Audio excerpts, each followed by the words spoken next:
Yo, what's up, everybody? So, January happened and games were played. So, jumping right into it, played a lot of Zelda in January. A lot of Wind Waker, traveling the open seas, um, manipulating the winds. It's a fun game. I've been enjoying it. I'm not too sure why it wasn't liked as much. I remember it being hated when I was growing up. People not really liking it. The art style is different, but it still keeps up with the vibe of the time. So you got to think 2006 probably this is 2002. Let me shut up. 2002. That's same as Okami probably came out 2002. What is this? Super Monkey. Where is Sunshine?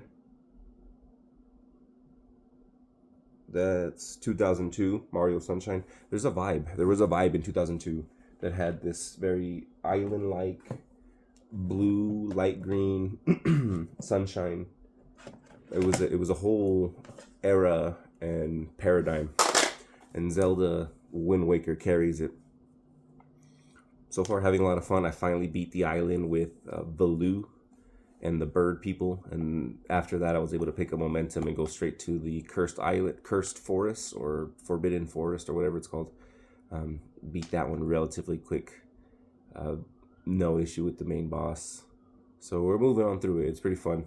Um, the traveling system is interesting, having to map out the different islands, as well as the inventory management with keeping tools on your tool belt at different intervals. So maybe this section doesn't need you to have the grappling hook, but it does need you to have the Wind Waker.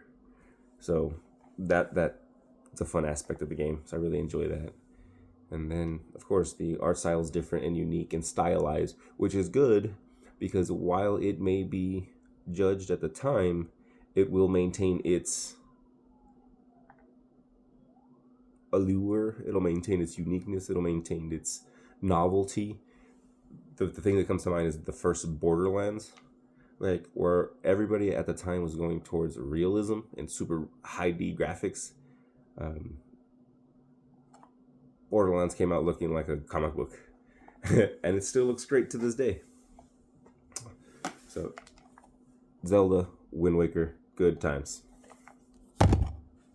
After that, I had to kind of get the Nintendo, and I was playing a whole lot of Super Mario All Stars, and I was playing the Lost missions or the Lost levels. So technically, Mario 2, what is Mario 2, and it feels like a direct continuation after the first Super Mario Brothers. There's stuff like poison mushrooms that'll kill you instantly. The puzzles are more advanced. It's called the Lost levels. I'm sure people have already played it, and you've probably played it yourself. But I've been having a lot of fun. It was unique just to play a different version of a Mario game. I wanted to play World. I really wanted to play World, but this one doesn't have it, and it's kind of unfortunate. There is a version that has all this and World, but this one isn't that version, unfortunately. So I played a little bit of 3, but I was like, I've played enough 3 on the Game Boy Advanced that I don't really want to play that anymore. So busted out some secret levels, some stuff I've never even seen yet. So um, that was pretty fun. And then to round out this Nintendo heavy month, I brought out the most novel thing I had in my collection at the time that I felt was going to be perfect for this level of balance, where Zelda and Mario have you going out into the world to search for the big bad evil monster. Machamp. I played, busting out the classics over here, a whole lot of Godzilla. I think this is Godzilla Unleashed. Yep, Godzilla Unleashed for the PlayStation 2. Don't mind Road Rage there. But Godzilla for the PS2. unleashed. It is video games. It is video games. Video games. Pick your giant monster. You play an arcade story mode. I say that loosely, and it's go mission to mission, pass or fail. If it saves automatically, it's an auto save game. So if you fail an arcade mission, you want to try to redo it. You've already saved it.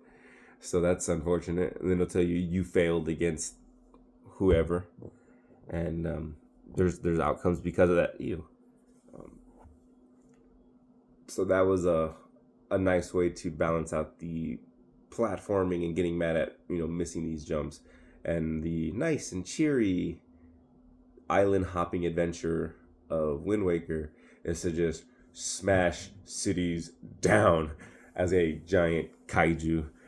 I started as an Anguirus. I'm a huge Anguirus fan. Well, not huge, but I like Anguirus. It's just an unsung hero. He's a spiny boy. His combos are outlandish. The combat system in the game is pretty outlandish, but it makes sense for it. It holds true to the old Godzilla movies that I remember growing up. And now I the last time I played, I started a Megalon playthrough, which is the beetle with the spiky arms.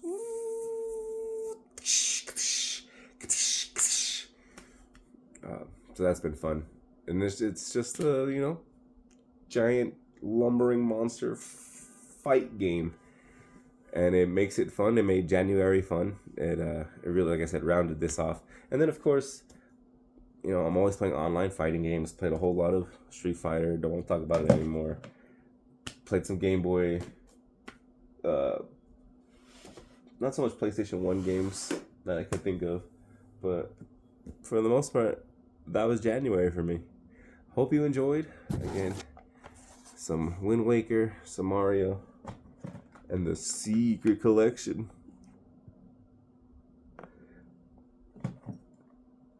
I hope you enjoyed January's games. If it gave you some inspiration on what to pick up and play, even better, leave a comment, like, share, subscribe, do the YouTube things as they expect you to do. Until next time, buenas noches.